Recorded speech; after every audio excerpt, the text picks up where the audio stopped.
हाय, मैं इंजीनियर आशुतोष शर्मा आप सबका वेलकम करता हूँ मेरे चैनल मैथियपा में। हम लोग देख रहे हैं हिंदी हिंदी ठीक। आज हम लोग देखने वाले हैं सर्वनाम। सर्वनाम ठीक। पिछले लेक्चर में जो है हम लोगों ने पढ़ा था संज्ञा के बारे में। संज्ञा का पूरा फुल शॉर्ट रिवीजन हम लोगों ने कर लिया था। इसका प्रैक्टिस सेट जो है करवाना बाकी रह गया, तो इसका प्रैक्टिस सेट हम लोग अभी कर लेंगे। ठीक है, अभी जो है क्लास में जो चलने वाला है वो क्या है, सर्वनाम चलेगा। ये क्लास जो है आपका जो है यूपी लेखपाल 2026 के लिए ओरिएंटेटेड है। ठीक है, आइए चलिए स्टार्ट करते हैं। सर्वनाम क्या होता है।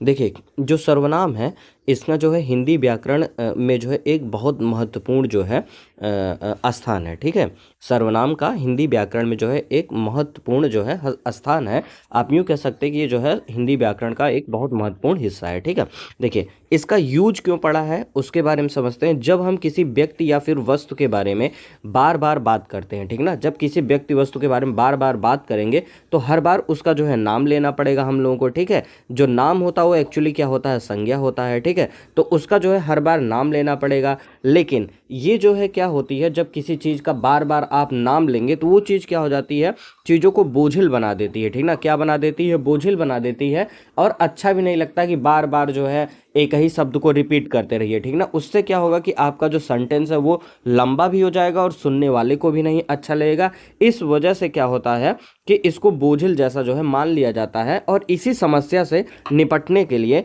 इसी समस्या को दूर करने के लिए सर्वनाम का जो है प्रयोग किया जाता है। ठीक है, आइए सर्वनाम की परिभाषा देख लेते हैं। जो शब्द संज्ञा संज्ञा या फिर नाम, आप समझ लीजिए ना, कोई नाम है, ये उसी को ही हम लोग संज्ञा बोल रहे हैं यहाँ पे। ठीक ना, संज्ञा के स्थान पर प्रयुक्त होते हैं उन्हें सर्वनाम कहते हैं। ठीक ना, ऐसे शब्द जो संज्ञा की जगह पर प्रयुक्त किए जाते हैं उसे क्या बोलते हैं, सर्वनाम कहते हैं। ठीक है, ठीक, सरल शब्दों में बोला जाए, सबका नाम यह वह शब्द है जो किसी भी संज्ञा की जगह ले सकता है। ठीक, बात किया जाए मैं, ठीक ना, तो कोई नाम है उसकी जगह पे मैं यूज कर सकता हूँ, तुम यूज कर सकता हूँ, वह कर सकता हूँ, हम, आप, कोई, यह, ए, वे, जो, सो, कौन, क्या आदि, ये सब जो है हम लोग यूज करते हैं किसी नाम के जगह पे। किसी के नाम की जगह पे हम सब लोग जो है इन सब चीज़ों का यूज करते हैं। यही क्या है, आपके सर्वनाम कहलाते हैं। ठीक है, तो आइए देखते हैं एक उदाहरण देखते हैं वाक्य में। ठीक है, संज्ञा के साथ, जैसे राम स्कूल जाता है, राम वहाँ पढ़ाई करता है। ठीक है, तो अब देखिए राम यहाँ पे भी आया, राम यहाँ पे भी आया। ठीक ना, तो ये दो दो जगह पे जो है दिख रहा है आपको, तो ये देखने में भी थोड़ा अच्छा नहीं लगता है, प्लस जो है थोड़ा सेंटेंस को भी लेंदी बना देता है। ठीक ना, अभी तो मान लीजिए राम दो शब्द का है और अगर कोई चीज़ बड़ी चीज़ हो गई तो वो थोड़ा लेंदी बन जाता है और ऑड भी लगता है। ठीक है, अब देखते हैं सर्वनाम के साथ में।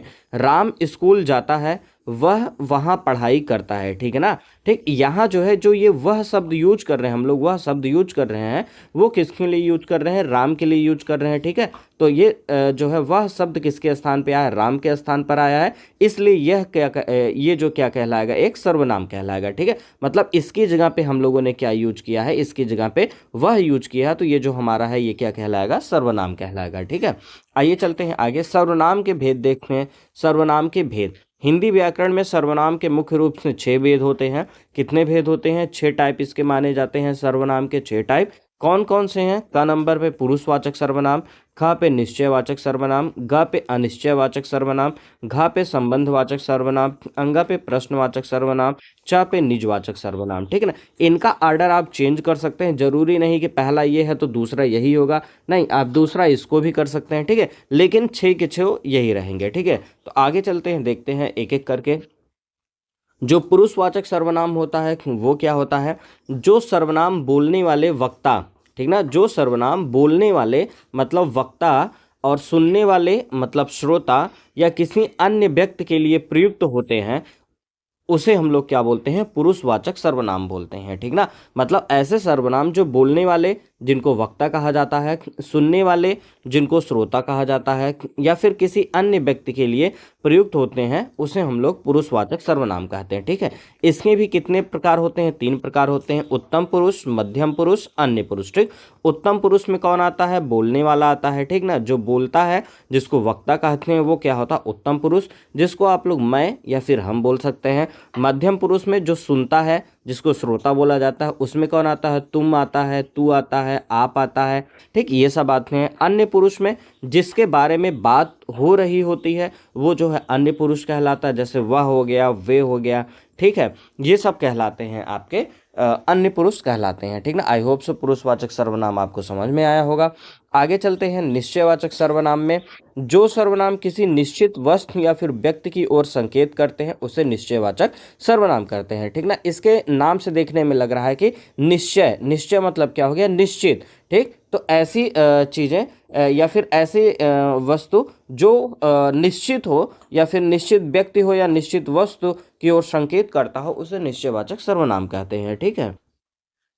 उदाहरण के लिए यह मेरी कार है, ठीक ना, यह मेरी कार है। वे तुम्हारे घर हैं। यहाँ जो है यह और वे निश्चितता बता रहे हैं, ठीक ना। ये क्या बता रहे हैं? निश्चितता बता रहे हैं। ये जो कार है वो किसकी है?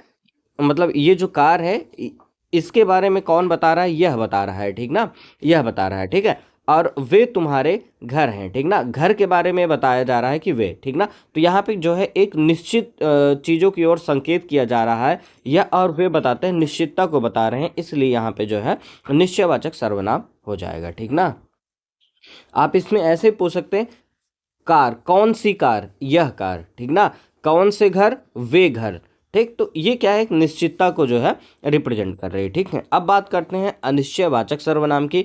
जिन सर्वनाम शब्दों से किसी निश्चित व्यक्ति या वस्तु का बोध ना हो, ठीक ना। अब इसमें जो है निश्चितता का जो है बोध नहीं होगा, उसे बोलेंगे अनिश्चयवाचक सर्वनाम बोलेंगे, ठीक। जैसे बाहर कोई खड़ा है, ठीक ना, बाहर कोई खड़ा है, ठीक, एक एग्जाम्पल। दूसरा एग्जाम्पल, दूध में कुछ गिर गया है, ठीक। यहाँ पे कुछ से स्पष्ट, कोई और कुछ से स्पष्ट नहीं है कि कौन है या फिर क्या है। जैसे बोला गया बाहर कोई खड़ा है, तो कौन खड़ा है ये तो पता ही नहीं है भाई, ठीक। दूध में कुछ गिर गया, क्या गिर गया है ये भी नहीं पता है। तो ये क्या हो गया? आपका अनिश्चयवाचक सर्वनाम हो गया, ठीक है। नेक्स्ट देखते हैं संबंधवाचक सर्वनाम क्या है। जो सर्वनाम वाक्य में किसी दूसरी संज्ञा या सर्वनाम से संबंध बताते हैं उन्हें बोला जाता है संबंधवाचक सर्वनाम बोला जाता है, ठीक। मतलब संबंध को बताना ही संबंधवाचक सर्वनाम कहलाता है, ठीक है। जो करेगा सो भरेगा, जैसा करोगे वैसा भरोगे, ठीक है, ये चीज़ है। जो करेगा सो भरेगा, जैसा करोगे वैसा भरोगे, ये क्या बता रहा है? एक संबंध बता रहा है, ठीक है। नेक्स्ट है आपका प्रश्नवाचक सर्वनाम, ठीक है। प्रश्नवाचक सर्वनाम क्या है? जिन सर्वनामों का प्रयोग प्रश्न पूछने के लिए किया जाता है उसमें क्या बोलते हैं? प्रश्नवाचक सर्वनाम बोला जाता है, ठीक। जैसे तुम कौन हो, तो यहाँ पे इससे प्रश्न पूछा जा रहा है तो ये प्रश्नवाचक सर्वनाम हो गया। तुम क्या खा रहे हो, यहाँ पे क्या से जो है सर्वनाम कहलाएगा ये, क्योंकि क्या से जो है प्रश्न पूछा जा रहा है, क्या का यूज करके। नेक्स्ट है आपका निजवाचक सर्वनाम, ठीक है। निजवाचक का मतलब क्या हो गया? जहां वक्ता अपने लिए खुद या स्वयं जैसे शब्दों का प्रयोग करता है उसे क्या बोलते हैं? निजवाचक कहते हैं, ठीक ना। निज मतलब क्या हो गया? अपना, स्वयं का, खुद का, ठीक है। तो उसको बोलेंगे हम लोग निजवाचक सर्वनाम। जैसे एग्जाम्पल, मैं यह काम अपने आप कर लूंगा, ठीक ना। तो अपने आप कर लूंगा ये क्या हो गया? स्वयं के लिए बोल रहा है तो निज हो गया। वह स्वयं चला गया, स्वयं यहाँ पे क्या हो गया? निज है, तो ये जो है निजवाचक सर्वनाम हो जाएगा, ठीक है। आगे चलते हैं। हिंदी व्याकरण में सर्वनाम और कारक का संबंध बहुत ही महत्वपूर्ण माना जाता है, ठीक ना। सामान्यतः अगर बात किया जाए संज्ञा के लिए कितने कारक होते हैं? 8 कारक होते हैं। संज्ञा के लिए कितने कारक होते हैं? 8 कारक होते हैं। लेकिन जो सर्वनाम है, ठीक, उसके मामले में स्थिति थोड़ी सी क्या होती? अलग होती है, ठीक ना। सर्वनाम के मामलों में कारकों की कुल संख्या कितनी होती है? 7 होती है, ठीक। संज्ञा के मामलों में जो है 8 होती है, लेकिन सर्वनाम के मामले में कितनी होती है? 7 कारक होते हैं, ठीक ना। कौन सा कारक नहीं होता है? तो आप बताएंगे संबोधन कारक नहीं होता है। कौन सा कारक नहीं होता है? संबोधन कारक नहीं होता है।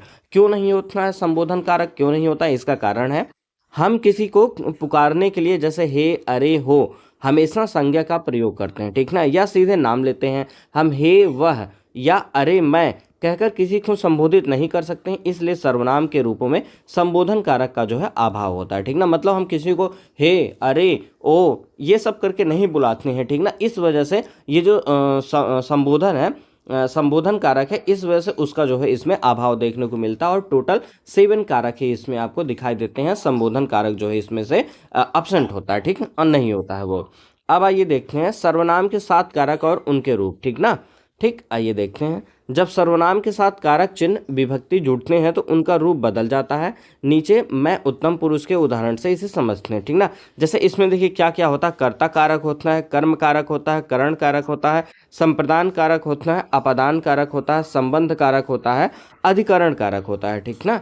ठीक, अब जैसे इसमें देखिए मैंने, हम, हमने, कर्ता हो गया, कर्म में मुझे, मुझको, हमें, हमको हो गया, करण में जो है आपका मुझसे, हमसे, संप्रदान कारक के लिए मेरे लिए, मुझे, हमारे लिए, हमें, अपादान के लिए मुझसे, हमसे, ये हो गया, ठीक ना, अलग होने की स्थिति में। संबंध में मेरा, मेरी, मेरे, हमारा, हमारी हो गया, ठीक। अधिकरण में जो है मुझ में, मुझ पर, हम में, हम पर, ये सब जो है आपके सात होंगे। 1 2 3 4 5 6 7 7 कारक यहाँ पे आपको बताए गए हैं जो सर्वनाम में यूज किए जाते हैं, ठीक है। तो ये इस तरीके से जो है हम लोगों ने सर्वनाम का जो है पूरा का पूरा रिवीजन कर लिया। अब इसका जो है प्रैक्टिस सेट हम लोग जो है देखेंगे, प्रैक्टिस क्वेश्चन करेंगे जो एग्जाम में आए हुए हैं उनका प्रैक्टिस हम लोग करेंगे। तो वो जो है शाम के टाइम में क्लास चलेगी। एक शाम के टाइम में जो है 8 बजे के आसपास जो है इसका प्रैक्टिस का जो है क्लास 8 बजे के आसपास जो है आपको देखने को मिल जाएगा। जो हिंदी है, एक हिंदी लेखपाल जो है, हिंदी लेखपाल का जो प्रैक्टिस सेट है, प्रैक्टिस सेट, जो प्रैक्टिस इसका सेट होगा वो शाम को जो है 8 बजे आपको देखने को मिल जाएगा, ठीक ना। 8 से 9 के बीच में, जनरली 8 से 9 के बीच में, ठीक ना। एक टाइम टेबल में बना लेता हूँ यहाँ पे, देखिए। जो कंप्यूटर की थ्योरी क्लास होगी, ठीक, कंप्यूटर की जो थ्योरी क्लास होगी 10 बजे के आसपास में होगी, ठीक, 10 से 11 के बीच में होगी, ठीक। और जो कंप्यूटर का प्रैक्टिस सेट है, कंप्यूटर का प्रैक्टिस सेट है जो प्रीवियस ईयर का हम लोग कर रहे हैं, PYQ कर रहे हैं, वो 11 से 12 के बीच में आपको जो है अपलोड करके दे दिया जाएगा, ठीक है। और ये जो है हफ्ते में कंप्यूटर का जो थ्योरी क्लास है, थ्योरी वाला क्लास है, ये जो है हफ्ते में मतलब कि मंडे से लेकर के आपका जो है फ्राइडे तक चलेगा, मंडे से फ्राइडे। और जो प्रीवियस ईयर क्वेश्चन PYQ ये भी जो है मंडे टू फ्राइडे चलेगा, ठीक। मुझे 2 दिन चाहिए भाई, क्योंकि मुझे PPT बनाना होता है, PPT बनाना होता है, तो 2 दिन के लिए 2 दिन तो मुझे समय चाहिए होता है, ठीक। तो इसमें से मंडे टू फ्राइडे आपकी चलेगी। जब एग्ज़ाम और नज़दीक आ जाएगा तो फिर रेगुलर कर लेंगे और चीज़ों को। और हिंदी, हिंदी जो है, हिंदी का जो थ्योरी क्लास है वो 4 से 5 के बीच में आपको जो है अपलोड करके जो है दे दिया जाएगा, अपलोड हो जाएगा। और हिंदी का जो प्रैक्टिस है, हिंदी का जो प्रैक्टिस हम लोग करेंगे PYQ करेंगे, वो जो है आपको जो है 7 से 8 या फिर 8 से 9, 8 से 9 के बीच में जो है आपको देखने को मिल जाएगा, ठीक है। ये 4 चीज़ें हो गई। बाकी जो यूपी स्पेशल है, यूपी स्पेशल है, यूपी स्पेशल ये जो है आपका 2 दिन चलने वाला है, ठीक है। ये चलेगा आपका संडे में चलेगा, इसकी क्लास थोड़ी सी लंबी रहेगी, संडे में चलेगा ये चीज़। और जो है आपका जो है वेडनेसडे में चलेगा, ठीक ना। संडे और जो है वेडनेसडे को, संडे और जो है वेडनेसडे को ये जो है आपकी क्लास देखने को मिलेगी, संडे और वेडनेसडे 2 दिन। और अगर महसूस होगा तो इसको जो है फ्राइडे में भी कर लेंगे, ठीक ना। 3 दिन इसको कर लेंगे, ठीक, 3 दिन कर लेंगे। बाकी ये जो है इस तरीके से आपकी क्लासेस चलने वाली हैं। तो अब दीजिए हमको इजाज़त। Okay, thank you.